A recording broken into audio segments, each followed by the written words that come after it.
Portal Citerior, una ventana abierta al debate de ideas, pensamientos, reflexiones críticas que se abren a una discusión abierta en un marco de respeto, tolerancia y altura de miras en una perspectiva laicista, progresista, meliorista y de irrestricta observancia y resguardo por los derechos humanos.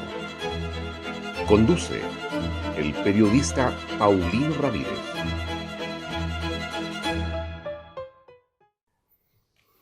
Amigas y amigos del Portal Citerior, nuevamente junto a ustedes en esta nueva edición de nuestra serie de podcasts Reflexiones al Pasar, siempre con temas de interés para nuestra audiencia, para el público en general. Y hoy estamos abocados a un tema que está siempre inmerso ahí en la preocupación no solamente de las esferas del gobierno, de la política y de la sociedad en general, sino que en el ámbito de la conciencia nacional, que este es el tema de la relación que existe entre la Iglesia, entendiendo por Iglesia en este caso principalmente la católica, apostólica y romana, que es la más importante en nuestro país, y el Estado de Chile. Y como estamos ante una efeméride en relación a que esta separación se produce en el año 1925, ¿no? Formalmente, con la constitución de ese año, en relación a esta efeméride de 100 años de vigencia de esta separación entre la Iglesia Católica y el Estado de Chile, hemos querido abocarnos en esta oportunidad a escudriñar más en este tema, ¿no? Tenemos a Carlos Ursúa nuevamente. Carlos, gracias Un para agrado estar acá. estar con Muchas nosotros. gracias por la invitación. Como siempre Sí, por en supuesto. la batalla, ¿cierto? Exactamente. Y tenemos un invitado especial que le pedimos que nos acompañara. Nos referimos al doctor David Muñoz Condel, ¿no? Autor de un texto recientemente editado titulado A 100 años de la separación de la Iglesia y el Estado en Chile, 1925-2025. Para quienes no lo conocen muy a fondo, el doctor David Eduardo Muñoz Condel es doctor en estudios de las sociedades latinoamericanas, en mención sociología, de la Universidad Arcis, ¿no? Es un prolífico autor, tiene muchos libros publicados, es el actual capellán nacional evangélico de la Policía de Investigaciones de Chile, cuenta, como les digo, un centenar de publicaciones y la verdad que es una persona, un estudioso del tema de la teología y de todos estos asuntos relacionados con la temática de hoy. Doctor, muchas gracias por acompañarnos, David. Muchas gracias por la invitación. Por favor. Bien, a ver, el tema de los 100 años. Este es un tema, amigos, que en realidad hay que mirarlo de diversos puntos de vista, ¿no? Desde el punto de vista histórico, ¿no es cierto? Desde el punto de vista doctrinario, desde el punto de vista religioso probablemente tal, cultural incluso. Yo diría, David, que ahí por ahí en el libro estaba mirando, es un libro que se los recomendamos, es un libro muy interesante, muy condensado y abarca varios aspectos en relación a esta temática que es muy útil tenerlos en consideración. Él habla, por ejemplo, que esto se remonta ya, estamos hablando del Imperio Romano, digamos, año 380, Teodosio el Grande, ¿no? El edicto, entiendo que es el edicto de Tesalónica, ¿no? En donde el cristianismo pasa a ser la religión oficial del Estado. Entonces ahí empieza a enhebrarse toda esta historia que culmina, por ejemplo, con el derecho de patronato. David, ¿cómo empieza? ¿Cuál es la génesis de esta imbricación entre la Iglesia, en este caso particularmente la romana, la apostólica romana, y los estados? Y después más concretamente entramos en el Estado de Chile. Sí, aquí hay un dato interesante que hay que tener en consideración y es el hecho de que a los primeros 300 años de la historia actual, digamos, moderna, se hace mención a los años en donde la iglesia primitiva desarrolló su trabajo especialmente en Asia, Asia Menor, ¿ya? Inclusive algunos, ¿cierto?, han mencionado que también, esta influencia llegó hasta España, en Europa. Pero del siglo IV en adelante ya cambia de alguna manera este escenario en donde el poder político se da cuenta de que es relevante tener en consideración una alianza estratégica entre la iglesia de la época o las iglesias de la época, porque ahí todavía, ¿cierto?, no se hablaba de una iglesia estructurada como la que nosotros conocemos hoy día. Ahora, por un lado, la Iglesia Católica Apostólica Romana tiene un concepto teológico histórico en donde ellos dicen de que viene la sucesión por Pedro, ¿ya? Cuando habla que Pedro dijo: sobre esta roca edificaré mi iglesia. Ahora, ahí tenemos una diferencia con las otras confesiones religiosas, en que nosotros no consideramos que Pedro fue el primer papa, ¿ya? Y menos que la interpretación de ese pasaje haga referencia a que él fue de alguna manera elegido para liderar esta Iglesia Católica Apostólica Romana. Entonces hay una separación del punto de vista teológico y eclesiástico respecto al concepto de iglesia, ¿ya? Ahora, cuando uno ve que en el siglo IV la iglesia se une con el Estado, ahí uno perfectamente puede observar que hay una estrategia o una alianza estratégica de interés. Lo que en sociología, por ejemplo, se habla de que las iglesias generan sentido simbólico a la realidad social. El Estado, cuando no está legitimado desde el punto de vista religioso o del punto de vista simbólico, busca estos elementos en este tipo de instituciones, como en el caso, por ejemplo, de la Iglesia Católica Apostólica Romana, que se constituye, ¿cierto?, como parte oficial de la Iglesia del Estado de la época, ¿ya?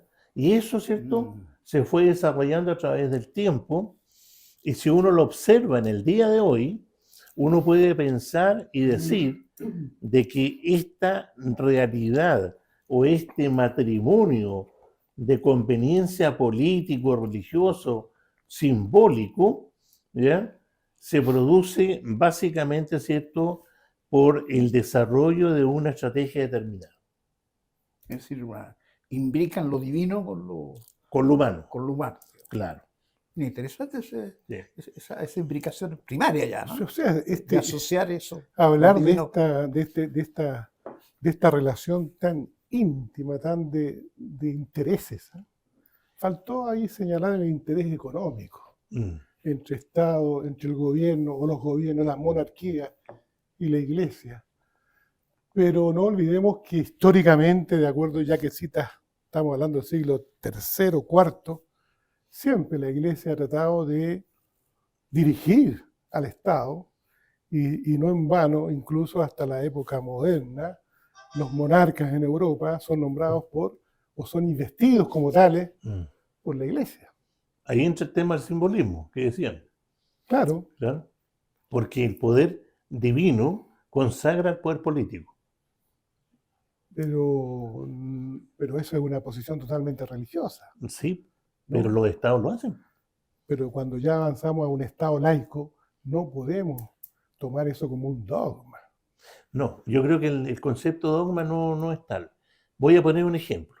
4 de noviembre del año 1970, cuando nuestro presidente y querido hermano Salvador Allende Gossen ya asume el poder de Chile como presidente democrático.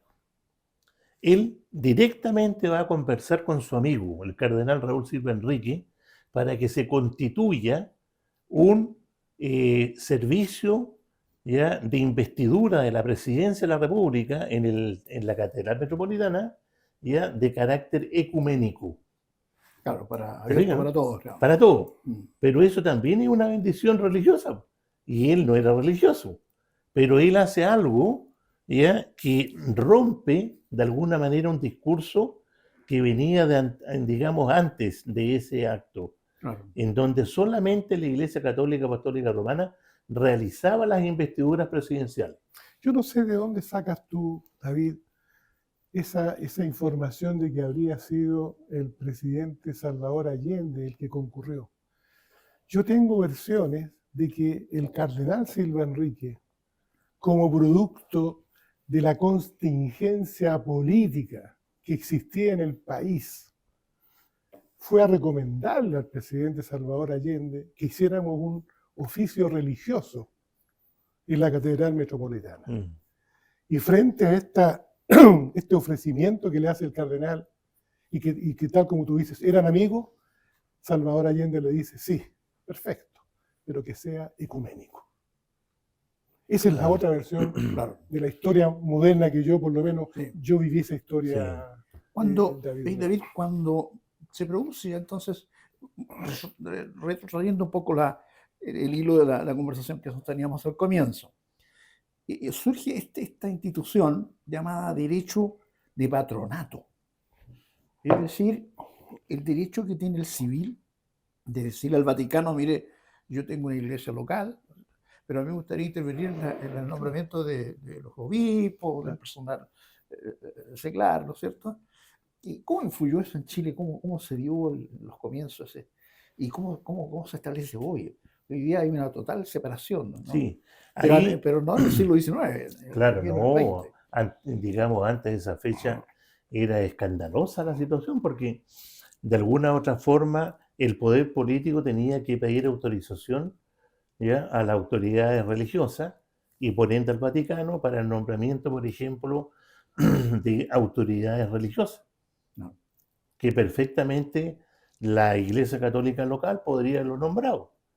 Pero aquí también habían intereses políticos, ¿ya? Entonces, por otro lado, tenemos, ¿cierto?, la presencia, o en este caso el poder de carácter, voy a repetir el concepto que dijimos al comienzo, de carácter simbólico que tienen estas autoridades y que son ellos los que dan el visto bueno, ¿ya? Ahora, posterior, ¿cierto?, digamos, al siglo XIX y en el año 25, ahí hay una separación respecto a eso. Y ahí está la famosa frase que dijo el arzobispo de Santiago, Crescente Razzoli, el 18 de septiembre de esa fecha, en la Catedral Metropolitana, que mucho a lo mejor de la gente que nos está viendo se debe acordar, que dijo: el Estado se separa de la Iglesia, pero la Iglesia nunca se va a separar del Estado. Claro. Ella acude a lo divino, lo simbólico. Claro, lo simbólico. Claro.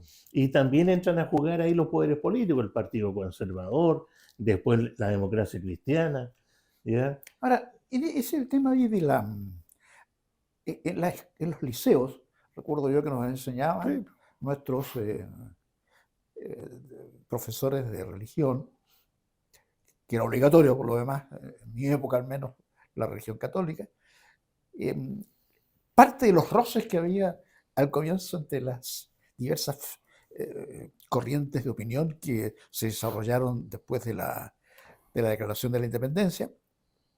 Hay un libro que yo recuerdo perfectamente que el profesor nos señalaba, uno de los conflictos que hubo tiene un nombre muy sabroso, la famosa cuestión del sacristán.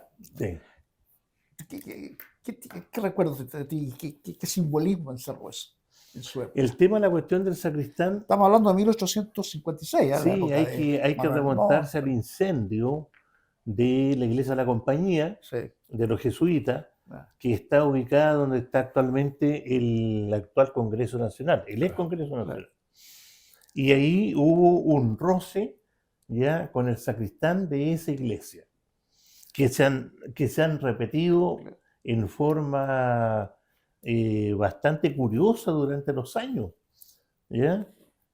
Porque cuando uno, por ejemplo, investiga la historia eclesiástica en Chile, uno puede percibir, ¿ya?, que no solamente el sacristán de esa época, sino que habían otros sacerdotes que cometían delitos, ¿ya?, de carácter sexual sobre todo, de pedofilia, que nosotros los conocemos hoy día. Entonces, la iglesia, ¿qué es lo que hace en ese momento? Encubre al sujeto y no deja que la autoridad política o la autoridad judicial ya desarrolle de alguna manera la investigación como corresponde. Esto ocurrió hasta hace unos 30 años atrás, 40 años atrás. ¿Sí? Así ocurría. Pero aquí hay una No. novedad, que ustedes se deben acordar, del famoso cura Tato. Claro, El cura Tato, recordando al cura ¿sí? Tato, El padre Tato, la iglesia, ¿qué es lo que hizo en su momento? Como cierto normalmente lo hacía, sacaron al sacerdote al extranjero. La justicia logra la extradición del cura Tato, investigaciones en el aeropuerto lo toma detenido, va a juicio, es condenado la primera vez en Chile que se condena a un sacerdote, ¿ya? Por, en este caso, abusos sexuales, va preso a Colina 1, él está, digamos, con problemas de enfermedad, lo mandan a la casa y muere, fallece. Pero es la primera vez en la historia de Chile que el tema de la cuestión del sacristán aquí se revierte 100%. Claro. Carlos, hay un tema que yo sé que a ti te interesa, porque hemos leído artículos tuyos al respecto, que son las leyes laicas. Nuestros amigos también saben, por supuesto, que están en la esfera del conocimiento público, que en nuestro país no había libertad religiosa, digamos. De las leyes laicas que fueron dictadas por ahí por 1883, 1884, tuvieron una importancia fundamental, reciclar los cementerios laicos, el registro civil.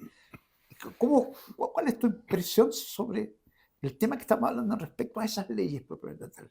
¿Qué significaron para el futuro? O sea que yo pienso que la legislación en esa época, los presidentes, los dirigentes, la única alternativa que tenían frente al poder aún de la Iglesia era tratar de aprobar leyes laicas en forma específica, ¿no? Con el objeto de ir avanzando poco a poco frente a el poder que tenía la Iglesia Católica en términos de las personas que existían aún cementerios religiosos, donde a una persona que era, por ejemplo, separado o casado en segunda oportunidad, no se le permitía justamente ser enterrado. ¿Se fijan? Entonces, en la práctica existía separación del Estado y la Iglesia, pero no de la Iglesia del Estado. Y esto se seguía manteniendo. Entonces, había que legislar, no por modificación de la Constitución hasta el año 25, pero por lo menos con leyes. Que es lo que hacen todos los gobiernos, ¿no? En definitiva es trabajar con ahí estaba leyes. el presidente de Santa María, tengo entendido. Domingo Santa María, los claro. liberales estaban ahí. Sí. Bueno, ahora, Protestantes.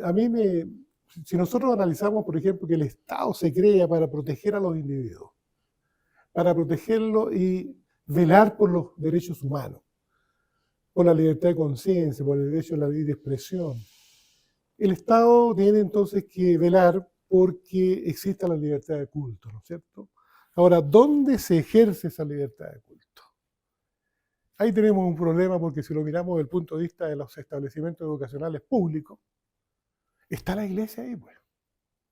Ahora, yo particularmente, que soy una persona laica, a mí particularmente no me preocupa, se los voy a decir, me confieso inmediatamente. A mí no me preocupa que, por ejemplo, en el Instituto Nacional existan distintas religiones que se le entregan a los niños, porque ellos pueden elegir. Pero me tocó verlo. En otros establecimientos educacionales, los profesores de religión católica, en la sala de profesores, colocaban algunas imágenes de la Virgen, el crucifijo, que de alguna forma invadía la libertad de conciencia del resto de las personas, y se producen estos conflictos.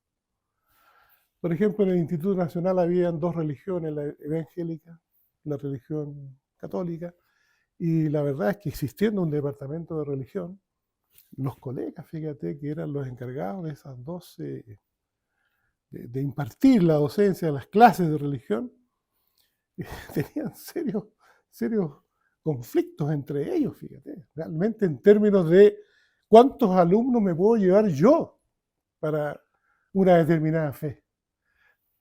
Mi opinión era, estuve ocupando un cargo directivo en ese establecimiento educacional, era que el ejercicio de la religión, a mi juicio, debería dedicarse en las iglesias.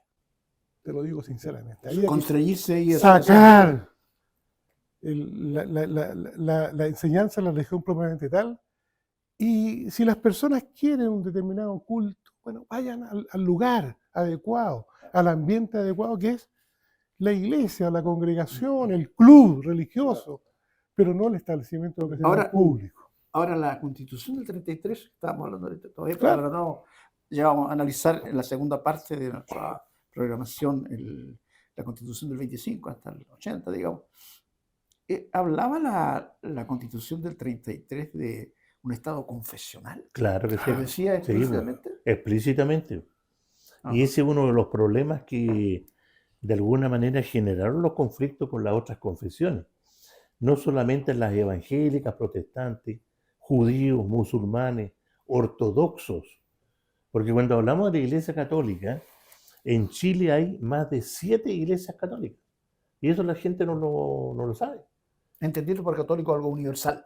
Algo universal, pero la Iglesia Católica Apostólica Romana es una. Es una sola. Después tenemos la Iglesia Católica Ortodoxa del Patriarcado de Antioquía, Claro. la Iglesia de la diáspora judía, de la diáspora rusa, ¿ya? La iglesia Que son universales. ortodoxa del Patriarcado griego. O sea, tenemos 7 distintas iglesias católicas actuando en nuestro país, pero lo curioso es que la Iglesia Católica Apostólica Romana se cree como la más antigua y la que lleva la voz aquí. Y ese es un error porque no hay igualdad, ¿ya? No existe esta igualdad de derecho, ¿ya? Y el tema que mencionaba recién respecto a las clases de religión, las iglesias protestantes evangélicas siempre hemos dicho, siempre, desde el año del primer siglo, porque las iglesias siempre han estado, digamos, paralelas a la otra iglesia, nosotros hemos dicho siempre, y lo defendemos, de que las clases de religión, ¿ya?, se deben enseñar en las casas y en las iglesias, en la escuela dominical.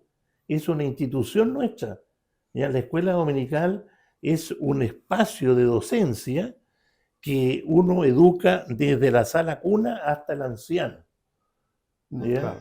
Y eso para nosotros, eso debe ser. Ahora, ¿por qué la iglesia evangélica ha tenido que de alguna manera asumir las clases de religión en los colegios?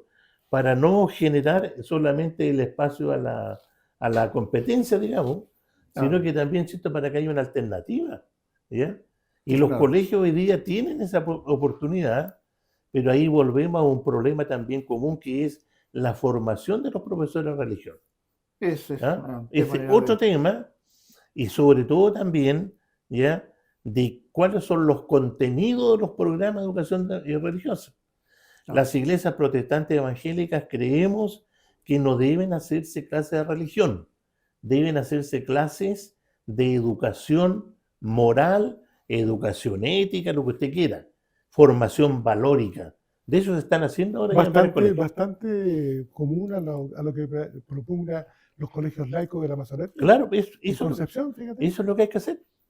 Ahora se habla de que los protestantes, leí por ahí protestantes, masones, claro, y otras incluso historia de las religiones. Se caracterizaron. Claro. El tema es bien interesante. Vamos a hacer una pausa, amigos, muy corta, para entrarle ahora de lleno a la Constitución del 25 y la del 80, para acercarnos más a la temática actual en este tema de hoy, 100 años de la separación Iglesia del Estado en Chile. No se vaya, volvemos luego. Portal Citerior. Una ventana abierta al debate de ideas, pensamientos, reflexiones críticas que se abren a una discusión abierta en un marco de respeto, tolerancia y altura de miras en una perspectiva laicista, progresista, meliorista y de irrestricta observancia y resguardo por los derechos humanos. Conduce el periodista Paulino Ramírez.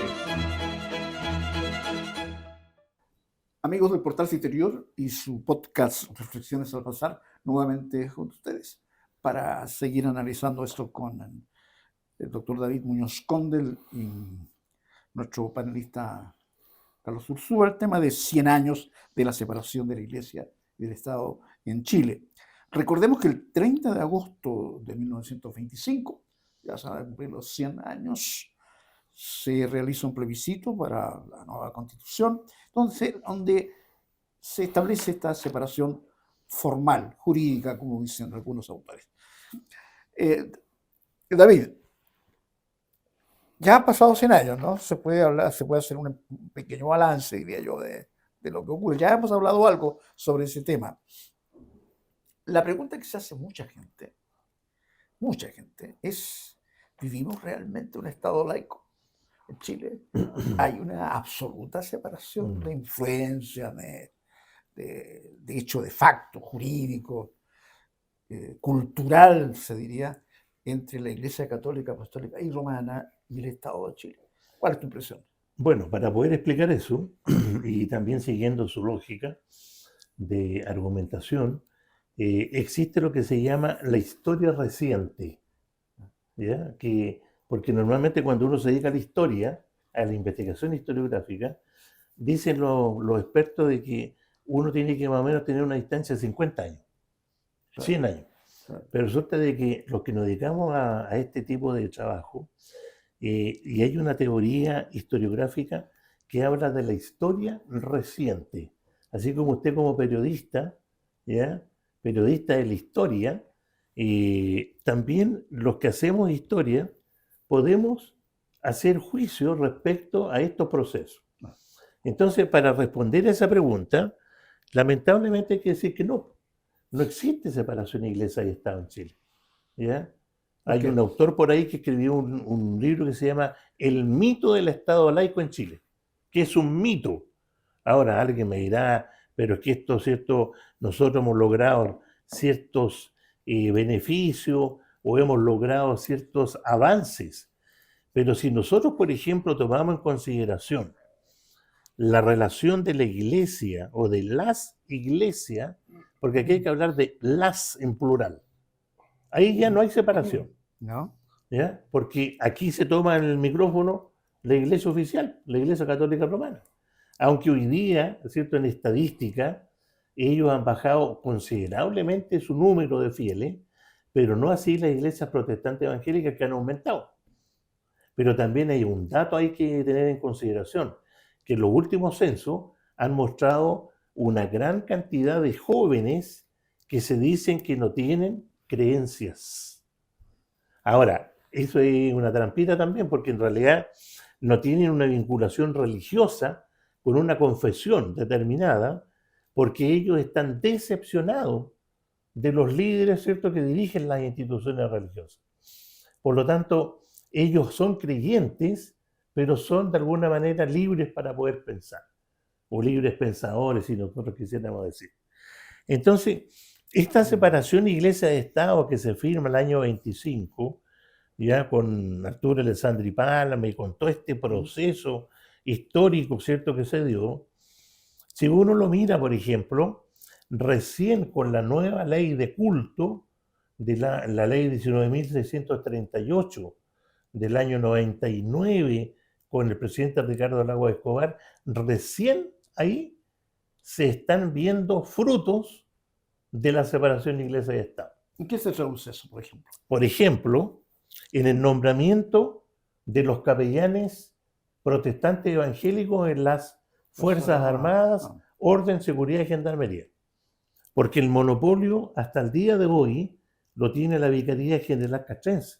Ajá. Y que tiene grados militares, que tiene una estructura militar y que tiene todo Goza de privilegios, los privilegios de sueldo, etc. ¿Y por qué es necesario que existan los capellanes en estas instituciones que son del Estado? Bueno, ahí la explicación es que se supone que el capellán, que digamos trabaja dentro de una institución castrense o policial, realiza una labor de carácter espiritual. Algunos lo asocian a una labor de carácter confesional, ¿ya?, proselitista. Yo soy capellán. Claro, yo soy capellán nacional de la PDI. ¿ya? Pero yo no hago ni proselitismo y tampoco, ¿cierto?, no realizo prácticas que inhiban la libertad de pensamiento de los aspirantes oficiales, por ejemplo, en la Escuela de Investigación.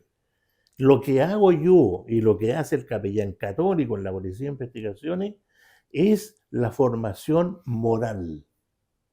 Y la formación moral está determinada por los códigos de ética. El código de ética que hizo el señor Nelson Merrick, ¿ya? Que después lo ratifica el señor Arturo Herrera, y que nosotros estamos trabajando hoy día en la formación ética del policía. Esa es la labor que realizamos. Una orientación, por ejemplo. Porque la parte proselitista se puede hacer en la iglesia. Entonces ahí tenemos un caso concreto, pero en nuestro caso, por ejemplo, si uno va a cualquier recinto de las Fuerzas Armadas, existen templos católicos. Y con suerte hay una capilla evangélica, con suerte. En la Policía de Investigaciones tenemos un templo interconfesional para católicos de todas las confesiones católicas, protestantes evangélicos, masones, porque tenemos muchos policías masones que se velan ahí en el templo, ¿ya? Y libres pensadores. O sea, el templo tiene, tiene la gracia, ¿cierto?, de que todas las personas puedan hacer uso de esa dependencia. Eso está abierto a está abierto, y eso es único en Santiago, no hay otro. Ahora, el tema, no sé, Carlos, el tema este que tú lo planteaste recién en la primera parte, de la clase de religión. Yo recuerdo que la masonería, creo que fue el maestro Jorge Carvajal, me parece, claro, o alguien sí. de esa organización le planteaba al gobierno de Ricardo Lagos también, Sí. que se impusiera la medida de cambiar las clases de religión, ya sea de cualquier religión, por una clase universal de historia de las religiones. De las religiones, claro. ¿Cuál es tu...? Bueno, eso no prosperó a nivel del Ministerio de Educación, pero sí se permitió en los colegios asociados a la Gran Logia de Chile, particularmente en los colegios Concepción, que impartieran historia de las religiones, pero con la salvedad, y ahí está lo que hablamos de la separación de la iglesia del Estado, o del Estado y la iglesia, que si había apoderados que necesitaran y que se les impartiera alguna religión determinada, el establecimiento educacional tenía que ofrecerlo. Y eso se hizo. Claro. Se ha respetado bastante bien. Hoy día, pero yo te quiero decir que hay hechos concretos en los cuales se nota que no existe una separación entre la Iglesia y el Estado. La Cámara de Diputados, por ejemplo, cuando abre su sesión, dice en nombre de Dios y la patria. Dios. En nombre de Dios y la patria. Está en el reglamento eso, ¿no? Claro, el reglamento. Si yo soy presidente de la Cámara de Diputados y no hago usted eso... tendría que hacerlo. Usted tendría que hacerlo. Estaría violando el reglamento. Está dentro del reglamento. Bueno, amigos, este tema de la separación de la Iglesia y del Estado que estamos analizando tiene muchos ribetes. Podríamos estar toda la tarde, toda la noche y todo el día discutiendo sobre eso. Y nuestro invitado ha planteado que es un mito en realidad hablar de la separación real, ¿no?, entre la Iglesia y el Estado en Chile. Siempre, David, en nuestra programación, que tiene una ventana abierta, más bien optimista a la vida, a los problemas que tenemos. Una sociedad tan turbulenta como la nuestra, tanto en el país como fuera del país, muy conflictiva. Siempre pensamos que con nuestra programación ayudar un poco a la comprensión de la problemática, ¿no? Y en ese sentido le pedimos a nuestros invitados que nos den una opinión, un deseo, una aproximación, una utopía, dicen algunos, sobre este tema. ¿Cuál sería la tuya, David, sobre este tema de la religión, de lo espiritual y de la relación que tienen que tener los religiosos, los creyentes con el Estado? Claro. Quiero aprovechar de mencionar, por ejemplo, que Lo que voy a decir está fundamentado en mi tesis doctoral, ¿ya?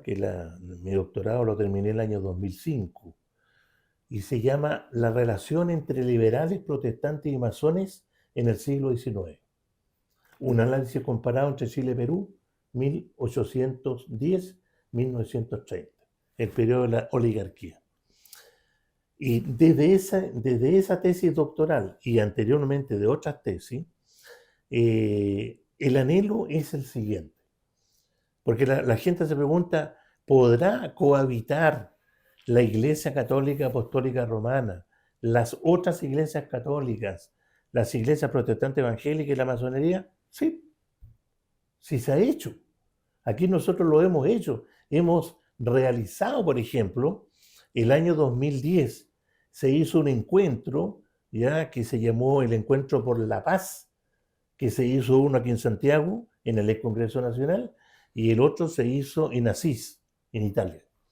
Y en ese momento, en ese tiempo, don Sebastián Giamperi representó a la masonería, ya, en ese digamos, encuentro, en donde él expuso la posición laica. Ya estaba la presidenta de la Comisión Interamericana de Derechos Humanos, estaba el arzobispo Errázuri, estábamos nosotros, firmamos un acuerdo de que nosotros podemos juntarnos y luchar por la paz, independiente de donde nosotros nos ubiquemos, ¿ya? Entonces, si nosotros tomamos ese ejemplo del año 2010, que lo publicamos en un libro eso, ¿ya? En el sentido de que nosotros como instituciones donde estemos ubicados, nosotros podemos velar y luchar por la libertad, por la igualdad, ¿ya? Por la libertad de conciencia. Si aquí no hay que demostrar que uno es más que otro, lo que tenemos que demostrar es de qué manera nosotros podemos construir un país, ¿ya?, que sea más equitativo, que sea un país, ¿cierto?, como una mesa para todos y donde nosotros, ¿cierto?, nos podamos encontrar. Un espacio común. Un espacio común. Gracias, David. Bueno, amigos, agradecemos en esta oportunidad la presencia del doctor David Muñoz Condel por haber participado en nuestra programación. Gracias, David. Gracias a usted. Gracias, David, Muchas gracias. realmente. Y felicitaciones. A Carlos Ursúa, panelista habitual, que con sus luces Siempre un nos agrado, alumbra en nuestro- Y a ustedes, amigos, muchas gracias por vuestra sintonía. Ya nos estaremos viendo y hablando respecto de la nueva programación, del nuevo tema que estamos preparando para ustedes a la brevedad. Muchas gracias, amigos. Adiós. Gracias por Buenas su- noches. Gracias. Portal Citerior. Una ventana abierta al debate de ideas, pensamientos, reflexiones críticas que se abren a una discusión abierta en un marco de respeto, tolerancia y altura de miras en una perspectiva laicista, progresista, meliorista y de irrestricta observancia y resguardo por los derechos humanos. Conduce el periodista Paulino Ramírez.